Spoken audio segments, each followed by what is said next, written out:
Hasina Begum sir, প্রশাসক রাজস্ব sir রয়েছে, শ্রদ্ধা নিবেদন করলেন।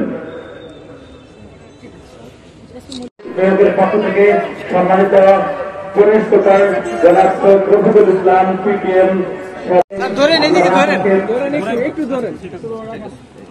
বাংলা ভাষাকে রাষ্ট্রীয় ভাষা হিসেবে প্রতিষ্ঠা করার জন্য মায়ের ভাষাকে রাষ্ট্রীয় ভাষা হিসেবে প্রতিষ্ঠা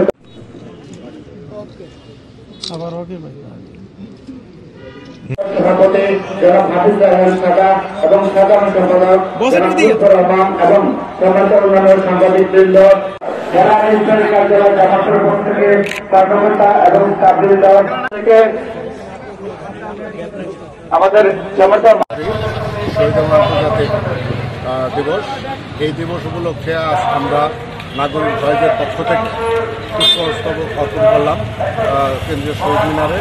এছাড়াও জামালপুর প্রেস ক্লাব সহ পুলিশ প্রশাসন, জেলা প্রশাসন এবং অন্যান্য রাজনৈতিক নেতৃবর্গরাও আজকে পুষ্পস্তবক অর্পণ করেছে।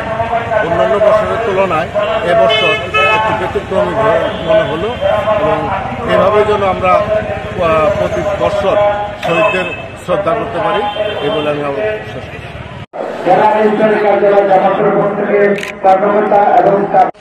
আজ মহান 21শে ফেব্রুয়ারি 1952 সালের আজ এই দিনে সালাম বরকত রফিক জব্বার ভাষার জন্য প্রাণ দিয়েছিল।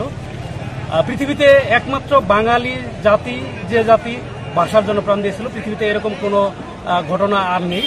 আজকে আমরা সবাই এই 21শে ফেব্রুয়ারি প্রথম প্রহরে ফুল দিয়ে ভাষা শহীদদের প্রতি শ্রদ্ধা জানালাম। খুব ভালো লাগতেছে, একটা সুশৃঙ্খল পরিবেশের মধ্যে দিয়ে এই জামালপুর কেন্দ্রীয় শহীদ মিনারে ভাষা শহীদদের প্রতি সম্মান জানানো হলো, শ্রদ্ধাঞ্জলি জানানো হলো। আমরা এই শুরুতেই প্রথম প্রহরেই ফুল দিয়ে শ্রদ্ধা জানিয়েছি।